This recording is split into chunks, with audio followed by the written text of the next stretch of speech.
it's 1910. A woman's sole goal is to find a husband to keep her, bear his children, keep the house clean, keep the family fed, and her husband happy. It was wonderful. Women loved living like this, not having to have a mind of their own or participate in politics or vote or have their own career, earn their own money, provide for themselves. They loved cooking and cleaning and raising children. All that other stuff, that was for men to take care of.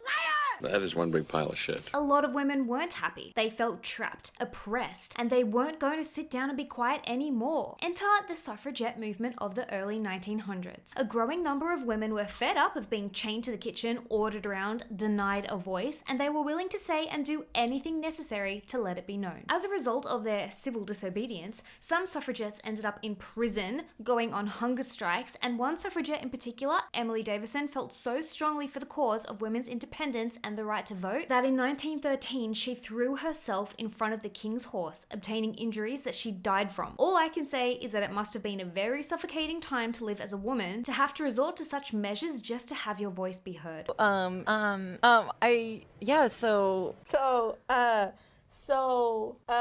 Really? With the devastation of World War I and World War II, women suddenly found themselves forced to get jobs. Far from remaining in their allowed roles of cleaning, domestic service, and nannying, women were now encouraged to enter the workforce in roles such as factory work, mechanics, farming, welding, building trucks and tanks and aeroplanes, amongst other physically and mentally demanding tasks. It turns out that women could actually do jobs that were previously thought of as too physically hard for them. Fast forward to 2023 and we're going backwards on purpose. Enter the tradwife movement. The notion of the tradwife started as an underground movement that is now starting to gain popularity thanks to accounts like this on social media that promote the values of a traditional woman, stay-at-home mum, housekeeper, and submissive wife. So what the heck is a tradwife anyway? Well, look at the 25-year-old Estee Williams. She gave up her promising career as a meteorologist to become a stay-at-home housewife to her husband Connor. She is now a TikTok content creator and proud tradwife. I'll let her explain what a tradwife is. What do you think it means to be a tradwife? Well, to adhere to traditional gender roles. The husband, he is the provider of the home. He goes out, he works, he knows how to protect his family if need be. And the wife, she's the homemaker. She does the cooking, she does the cleaning, and she takes care of the home and children if there are any. The tradwife, an amalgamation of traditional wife, argues that a woman's place is at home, cooking, cleaning, raising children, and being submissive to her husband. And while there's a lot of women who feel called to join the tradwife movement, quit their jobs, return home to cook and clean and serve their children and husbands, there are an equal number of women who are angry. There are numerous articles and videos and news stories berating the tradwife movement as putting women back hundreds of years. And this is the problem we have with women. Like men tend to be better people than us. Yeah, they really do. They tend they tend to do the right thing. One of the key messages in the tradwife movement is that the woman must submit to her husband. Even just saying that gives me the ick. When I think of submissive wives, I think of this advert I saw, teaching men how to train their wives to fetch your slippers and pipe, respond to non-verbal cues such as snapping of the fingers, answer yes dear to any and all requests. I mean, maybe what you're after is a dog, not a wife. When there is a large power imbalance in a relationship is usually when there is a recipe for trouble. And it does make me wonder why exactly a woman would want to be submissive for one, but on the other hand, why on earth would a man demand that his partner submit to him? Why would he want that power over his partner? Is that even a healthy way to conduct a relationship? I don't think a lot of women want to admit that they need men because they're like, oh, I don't need a man, I don't need a guy, I got it on my own. But there's a deep spiritual need for us to be submitted. And I think a lot of women would want to be submitted if we were offered men who knew how to lead properly. What does a submissive woman do for her man? Everything. What does that mean? You know, like packing his bag, unpacking his bag, just making sure all the things that he wants. And I pretty much read his mind. Like, before you can ever ask me for something, I'm already on it. So I'm going to say right here that I, Jeannie Mai, going into my marriage, I want to submit to my man.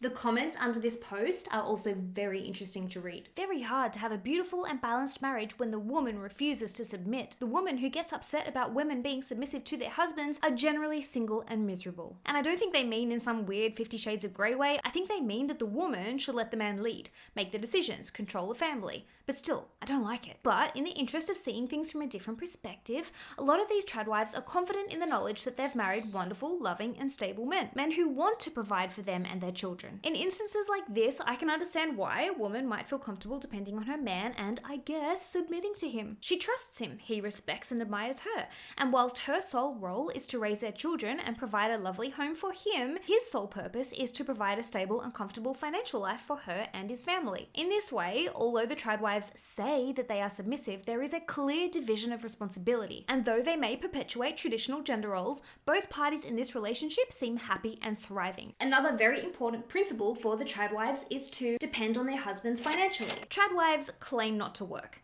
They are proud to return to traditional values where they stay at home and their men go out and earn the money and subsequently also control the family's finances. So I choose what we eat, where I buy it, how much I spend on things, and so that's a monthly allowance, if you want to give it that kind of phrase. And whilst this may work brilliantly for some, for others this spells disaster. The sponsor of today's video, which I'm really proud to announce, is the Intimina Kegel Smart 2. For some reason, women's intimate health is rarely discussed out in the open, seen as shameful, embarrassing. There is some strange stigma attached to it, but there shouldn't be. The Intimina Kegel Smart 2 is a smart device designed to help women regain control of their pelvic floor health, which is vital to the entire health of your body. Signs that your pelvic floor may need a little TLC would include incontinence, pelvic floor discomfort, sexual dysfunction, or prolapse. There are many reasons why a woman might have pelvic floor weakness, namely pregnancy, childbirth, and age. As we age, our pelvic floor muscles, just like the muscles in the rest of our body, become weaker if we don't strengthen them. I know myself, having now carried 2 huge babies, my pelvic floor has taken a bit of a beating. We've likely all heard that we should be doing Kegel exercises to strengthen our pelvic floor, but it's one thing to know we should be doing it and quite another to actually do it. How long do we do it for? How do you actually do it? Is it even working? And this is where the Kegel Smart 2 comes in. This device helps women to easily do her Kegel exercises without thinking about it.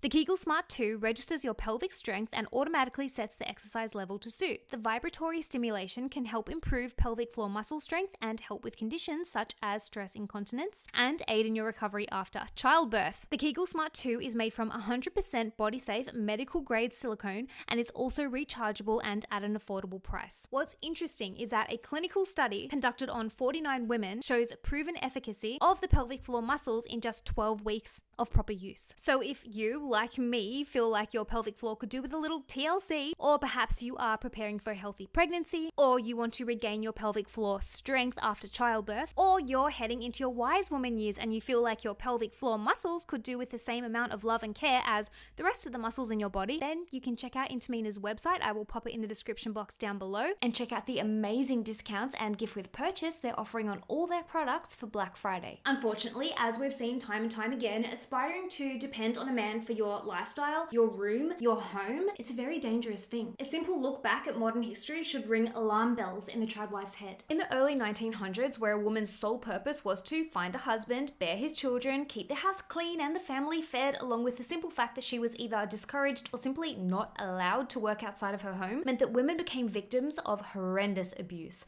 both physically, mentally, and financially. Which is why I have a huge bone of contention with content like this trending on social media. While I have no doubt that this lady is an amazing mother and that she loves her daughter, I do think that she may be doing her daughter a disservice in raising her to depend upon a man. What if she doesn't want children or, God forbid, has fertility struggles and she's been raised to think that her sole purpose is to bear children? What would that kind of conditioning have on her psyche? Will she feel worthless, less of a woman? What if your daughter doesn't feel in line with your tradwife values and instead aspires to run a business or focus on her career? To this kind of content, I say, what if your daughter ends up in a relationship with a man who doesn't have her best interests at heart, but she has been raised by you to be dependent on him? And promoting the idea that depending solely on someone else for your well-being, food, and shelter, let alone instructing your young daughter to do the same, is, shall we say, a little bit concerning. Now, this kind of content can be viewed as very wholesome. It's a lovely thought that Este's future daughter will see her mum being doted upon by her father and provided for and protected. It's truly beautiful. But alternatively, it's also admirable to raise your daughters to see their mother working, independent, strong. One of the comments under this video is very telling. She writes,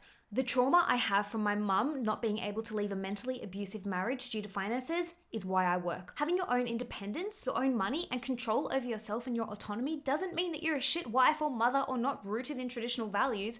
It's just a smart thing to do." Also, can we just take a moment to acknowledge the fact that that is a lot of pressure and responsibility to be putting on another person. The whole, you provide for me, I rely on you solely for my happiness, my future, my food, and my shelter. It's a lot. What if he gets sick, like mentally or physically? What if for some reason he can't work? What then? This is the scary thing. When a woman is in a roundabout way, like owned by her husband, and the husband makes all the decisions and she has no recourse to the family's finances, she is in a very precarious position indeed, if in the unfortunate circumstance her husband turns out to be an asshole. Depending on your man financially and submitting to him aside, there is a dark undercurrent running through the tradwife movement that emphasizes the point that women should provide a home atmosphere that her husband wants to come home to, that she should keep herself spick and span at all times and not let herself go, lest she somehow forces her husband to look elsewhere outside of the marriage, i.e. cheat. Implying whether directly or indirectly that husbands and partners that cheat on their women is somehow the woman's fault for not keeping up her appearance or for not keeping her home neat enough or for having, God forbid, a job is so mean. You could wear the nicest shade of lipstick, have the best body, do all the dishes and keep your house as clean as a whistle, and your man still might stray. Nothing new there. Happens to women all the time. It has nothing to do with keeping a clean home or yourself pretty. The harsh reality is, some men are just wankers and they don't deserve you. I, for one, can understand exactly why the tradwife movement is gaining momentum. Throughout modern history, there has been a huge push in the expectation that women should focus on their career, but also have a family, and also be the perfect mother, but also be successful in her job, and also cook her family's meals, and also be at work all day, and also keep her home clean, but also bring in an income, but also make sure she makes time for herself and her friends and her partner and her children and her boss. And if your head is starting to spin and you feel stressed as fuck, My husband. is it any wonder that women these days are often depicted as stressed, overworked, time poor, throwing a microwave meal at her kids while she quickly tries to clean the house to have it all ready again for the next day to do it all over again? These women are yearning for a simpler life. That is why the tradwife movement is becoming so popular. The fact is, not every woman wants to work in the corporate world. Not every woman strives to have a career. Some women actually do enjoy staying at home and raising their children and cooking and cleaning. I know that a lot of people think that the tradwife movement goes against feminist values. There's a common misconception that being a feminist means that you're a man-hating, dominant, career-driven, all the women who run the world, blah blah blah thing. And you absolutely can be. But being a stay-at-home traditional housewife is also in line with feminist values if that's what you choose. Because isn't that the true point of feminism? To give women choice, to not be oppressed or discriminated against? So if a woman is choosing to stay at home and choosing to be a housewife and indeed choosing to submit and choosing to live like it's still the 1950s, who are we to judge them?